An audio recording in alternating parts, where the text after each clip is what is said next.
Hello, and welcome to MediPocket Health Stories podcast, where we share real, unfiltered journeys of resilience, healing, and hope. I'm Dr. Priyanka Mathur, physician and founder of MediPocket, the world's first AI-driven cross-border care concierge platform. Now, our mission is simple: to make sure that no matter where you live, if you're facing a complex or rare diagnosis, you can get to the right doctor, the right hospital, and the right treatment, and have someone to guide you and coordinate you every step of that journey for you and your family. Over the years, I have met patients whose lives changed in one sentence: you have cancer. Now, in that moment, the world stands still, and today's guest knows exactly what that feels like because she's lived it. Now, she's known online as the Cancer Mom Cheerleader, and she's a force of nature. She fought an incredible rare cancer, non-Hodgkin lymphoma of the eye. And instead of retreating into silence, she chose to share her journey on Instagram, building a community of cancer warriors and survivors around the world. Her honesty, humor, and raw strength have inspired thousands. Today, she's here to take us inside the journey, the fear, the fight, the fears, love that got her through it. Sharon, welcome to the show. Hello, thank you for having me. Joining from London to the moment where everything changed. Now, can you take us to that day where you were or what you were doing when you first heard the words of your diagnosis, you have cancer? What was that very first thing that went through your mind? So it was a bit of a weird sort of situation. So I had this lump in my eye. I didn't know what it was, and I'd had a diagnosis. I had a biopsy at Moorfields Hospital in London, which is an eye hospital, and I didn't really think much of it. I wasn't really that concerned. And then I had a phone call, and they said, you have non-Hodgkin's lymphoma, but they didn't once say you have cancer. It was just, you have non-Hodgkin's lymphoma. So I came off the phone and Googled, what is that? I didn't know what it was. So I actually found out that it was actually cancer through Googling. And I just felt like my world had just suddenly collapsed. It was just a complete shock. And I was 36, got 2 young children. And it was just, I just kept thinking, I'm too young to have cancer. Like, what? It's just absolute madness. I mean, I understand from a medical standpoint, sometimes you would like to make information not too much. But at the same time, it leaves patients question, as in your case, is like, okay, you gave me a very complicated name, but what does that mean? All right.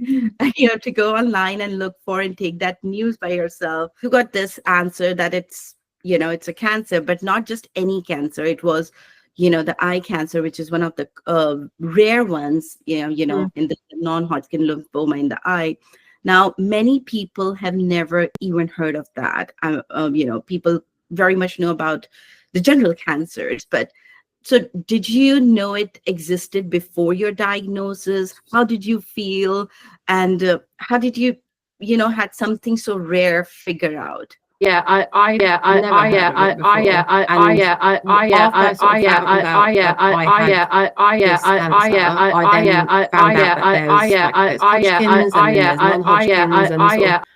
down the rabbit hole of looking on Google, which is obviously, you shouldn't look on Google with these things. But it was the fact that then I found out that it was rare to have it in my eye. I was glad then that it was, because I think sometimes with some cancers, you can't see them and they're not visible. And because I didn't have any symptoms, that was literally the only thing that drew my attention to it. But yeah, I'd never heard, and so many people since have never heard of non-Hodgkin's lymphoma.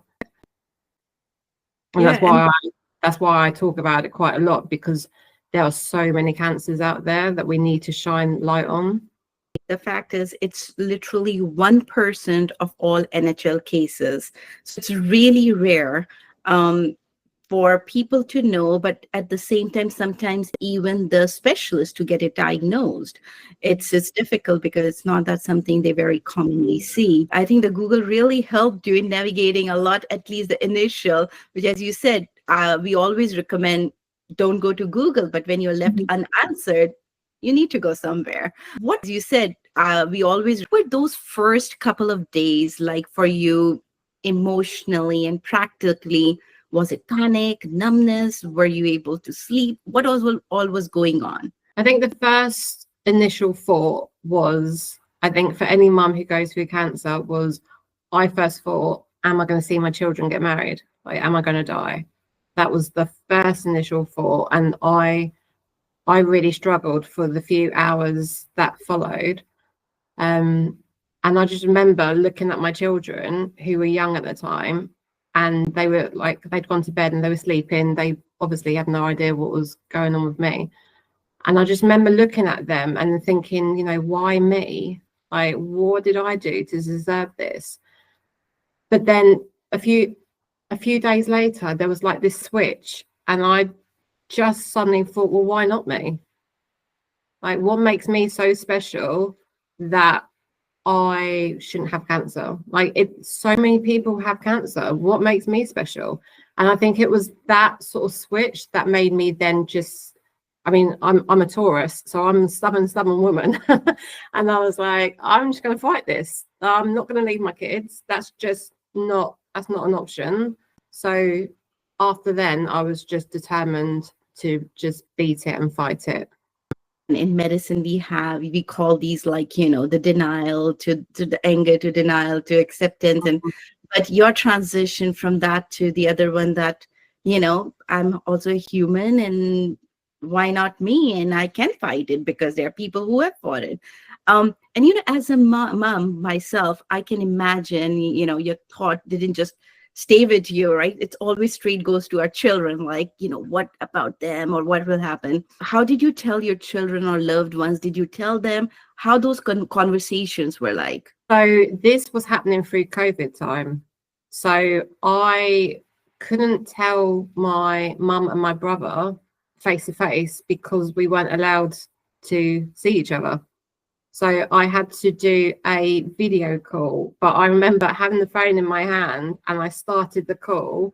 And as soon as I saw their faces, I had to give the phone to my husband. I was just like, I just can't have that conversation. And I remember just sort of walking out and crying, and it was too hard.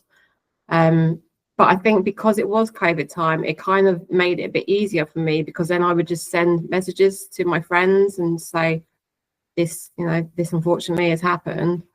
But with my children, so when I was diagnosed, they were still quite young. So I think for everyone it's very different when it comes to the kids. But for me, I didn't want to tell them until I had actually beaten it. So I didn't tell my daughter until last year, and she was 13. And that was the hardest conversation ever. My son, though, I still haven't told him, just because I don't feel he's emotionally yet ready. And he's such a mummy's boy. I know if I told it would break his heart. And like, I cross the road and he panics. So, and I just can't tell him. But telling my daughter, that was a really hard conversation. You're right. It's like, it's personal, very personal, when, how, and to who you will say.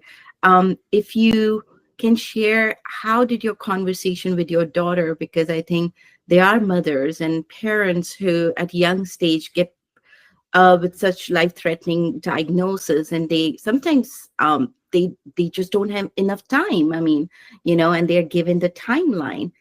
How did your conversation with your daughter went?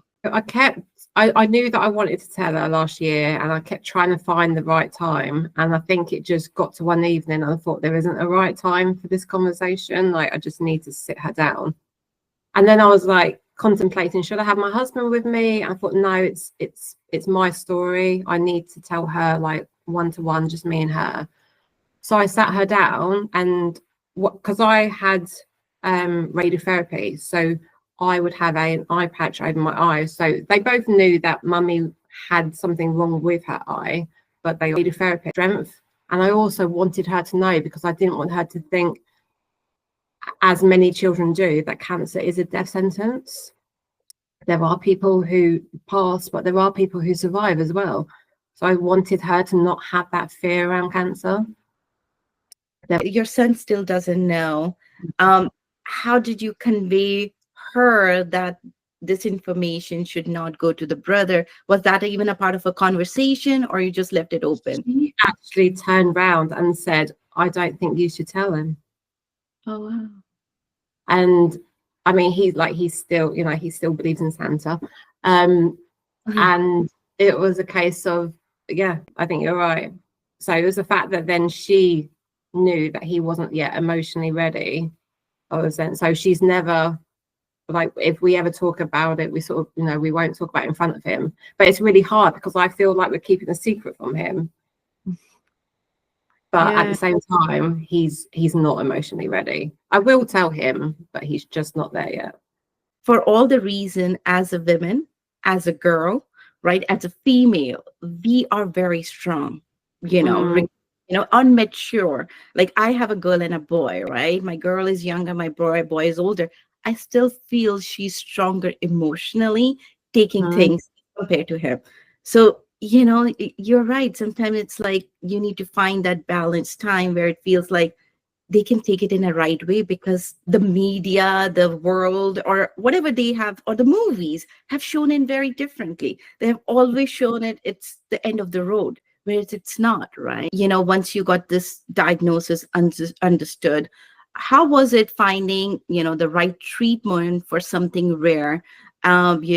I mean, it's really rare compared to the normal one. You can go to the expert, but here you really need to find the super expert specialists who have dealt with it and, have a kind of experience and a history.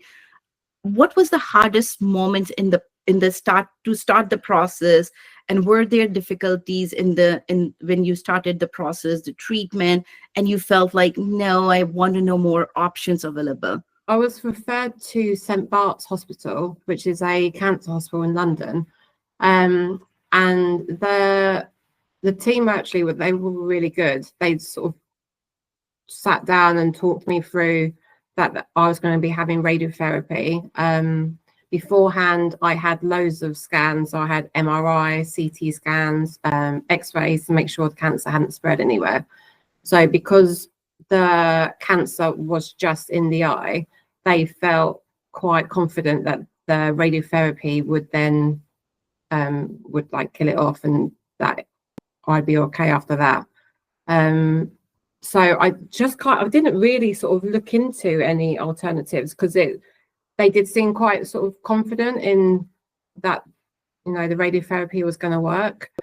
So I just I think I was just numb throughout the whole thing, really. I just went where I was told to go and didn't really I just wanted it to just be done. And because it was all through COVID time, I was like, I don't want to delay any treatment, because I just don't know how long I'll have to wait. And it was a case of, have I caught it early enough as well? So I was just like, just get me in and just get me treated. You were at the right place where there were specialists available, and thank God everything went guided properly. We can see the outcome came out to be good. And this is exactly the kind of situations MediPocket is built for. I mean, why I started is, there are patients who are not sometimes at the right place or in right position to navigate this throughout it. And sometimes they don't have that kind of a right place where they can leave the things in specialist hand, because those specialists are still not very, or the centers are not properly equipped or experienced. And that's where we come in to guide. We see the families overwhelmed. We have the cases where the patient doesn't know the diagnosis still. Generally happens when the patient's a little elderly, when they are like in their 60s or 50s. The kids don't tell their parents, but they try to navigate the whole process for them. And, generally parents, if you say you're getting an IV drip, they will be like, instead of chemo, they will be like, "Oh, okay, IV drip," though they can understand it's something wrong. But as you going back, it's like sometimes it's hard to navigate for either a patient, family, to tell the family or to tell the patient exactly what's going on with you during your process of treatment. Were there moments where you almost lost hope? Was there a flip side where you were like, I don't know how it's going to turn out? I don't know if I really sort of went there in my mind, because I was just so focused and determined to actually beat it. I think the only time I was sort of unsure was after my treatment. It actually took 4 years for them to tell me that the cancer had gone. So I'd been in limbo for quite a long time, and during that time you start feeling a bit sort of paranoid, like, oh, I've got a lump somewhere, and it's like, oh, is that something that I should be? And it's hard to sort of navigate and continue just like living when you've still got that sort of that paranoia and sort of that fear. But then when I had my all clear, I was like, okay, that's good. But it's always a niggle sort of in the back of your mind. Oh, is it gonna come back, or am I gonna get a different type of cancer now that I've had this cancer? And it's like, it's just, it's a rabbit hole that you don't really want to go down.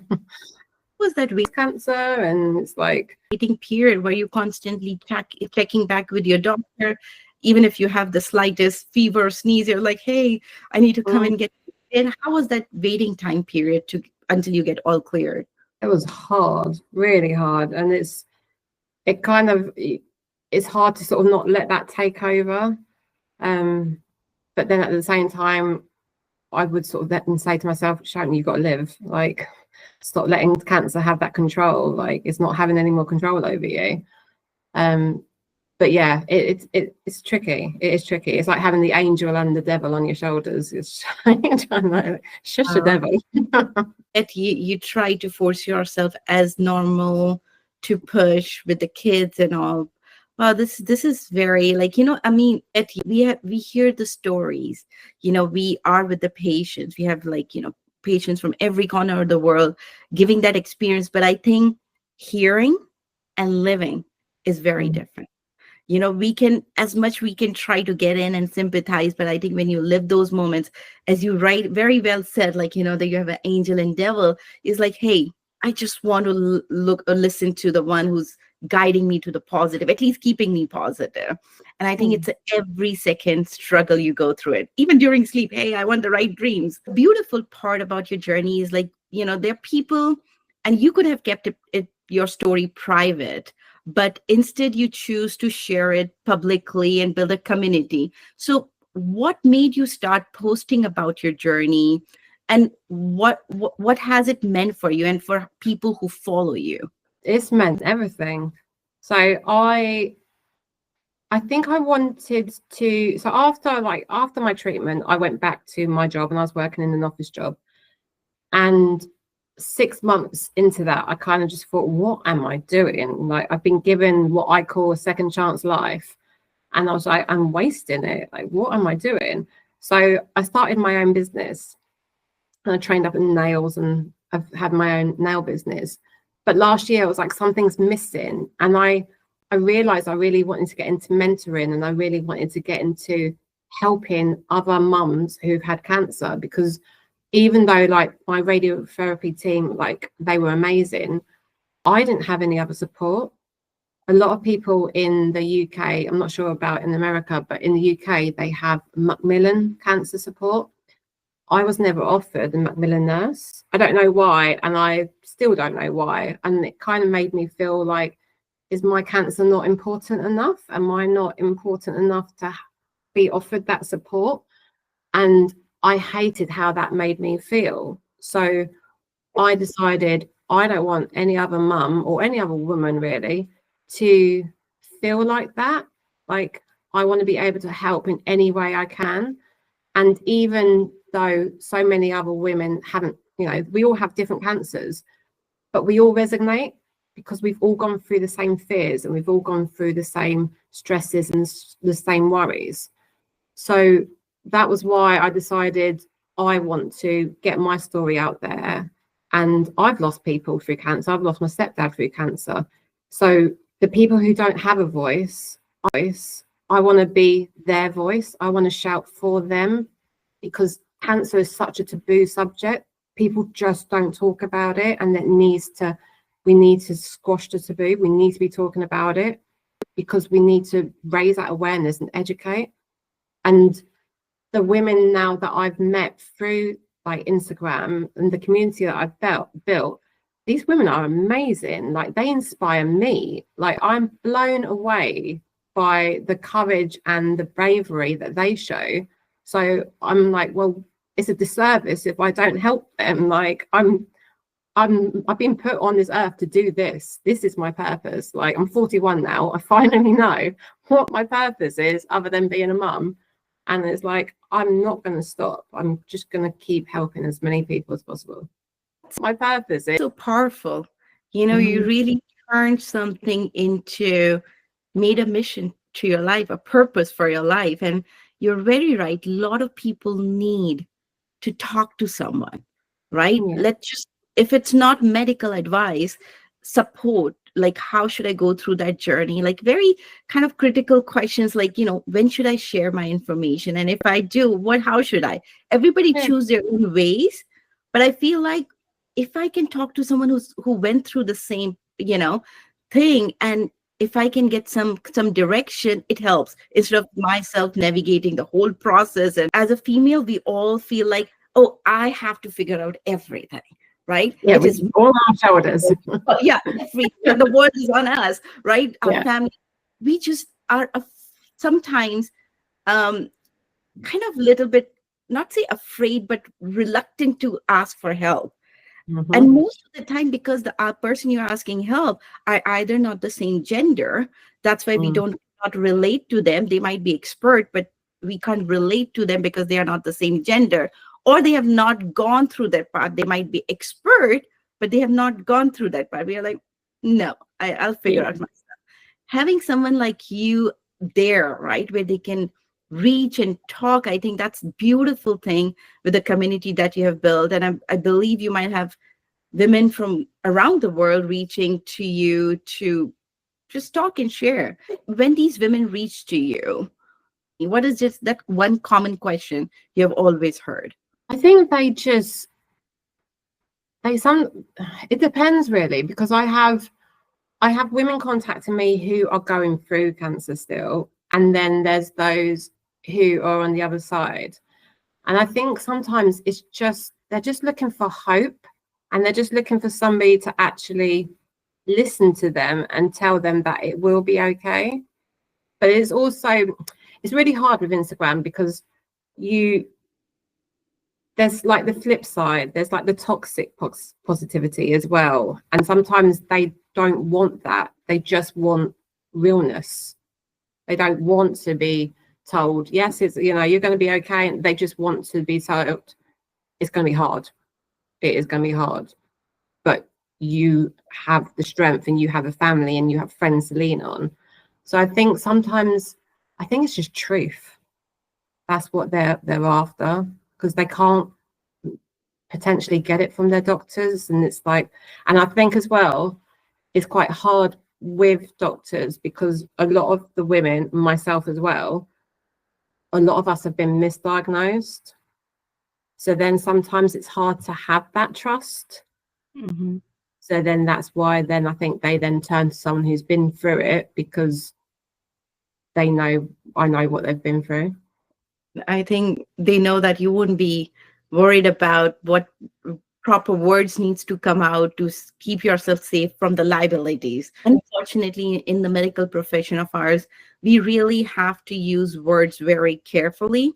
Though, every doctor is a human themselves, they have that sympathy, but they have to sometimes put kind of like, boundaries around it, because of all the kind of, the system that has built the liabilities. I'm a cardiologist, but I wanted to be a pediatrician. and I did my the fellowship in pediatrics, and I love kids. And I thought, because I love kids, it's just something will be fun. I can do it forever. I love kids. I can.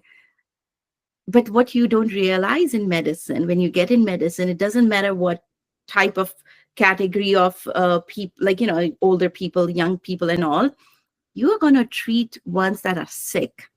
So Mm. what you liked is you liked healthy ones, and that's where you're like, oh, I can get into it. And I think the hardest part of the job, I love that thing, like, helping the sick kids and they get better. But the hardest one was to convey the hard news to the parents. The kids don't understand, right? The parent.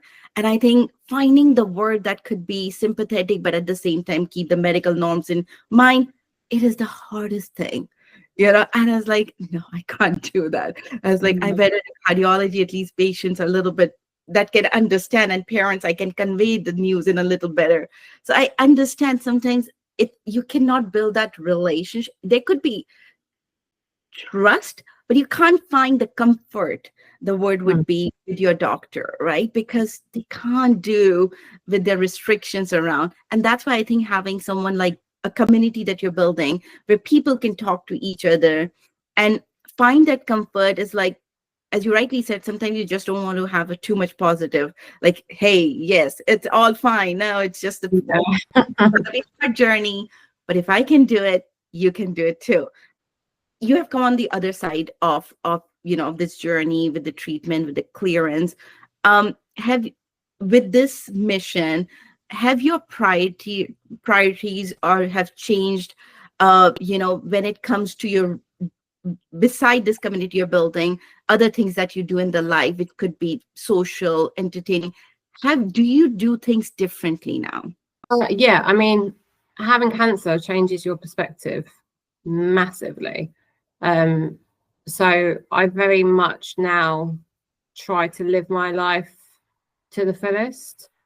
I'm a much better mum now because I'm not so stressy with the kids. I don't moan at them over the littlest things. I hope not anyway. But I just try to take control now more, I think. So like if I haven't seen friends in a while, I don't wait for them to make the arrangements. I'm like, no, I'm going to take control. And I'm like, yeah, I just feel like I'm just more in control of my life now. And I know what direction I want to go to. And that's on me. So I don't sort of let anybody else take that responsibility because it's on me. It's like, well, I'm going to do it. Like, so yeah, I'm definitely more in control, and I'm just more grateful now, way more grateful. Like, I thought I was a fairly grateful person before cancer, but I wasn't. But I'm definitely, yeah, I'm just grateful just to now be healthy and to be able to sort of just do what I do, and I love it. So if someone listening to our podcast and just heard the word that you have cancer, and maybe it's a rare one like yours, what's the one thing you'd want to tell them in that moment? They're not alone. When I went through it, I didn't go on Instagram or Facebook. I don't know why, but I just didn't seek out any type of community. My mind just didn't go there. But I wish I had, because the cancer community is just amazing, and they understand and they don't judge.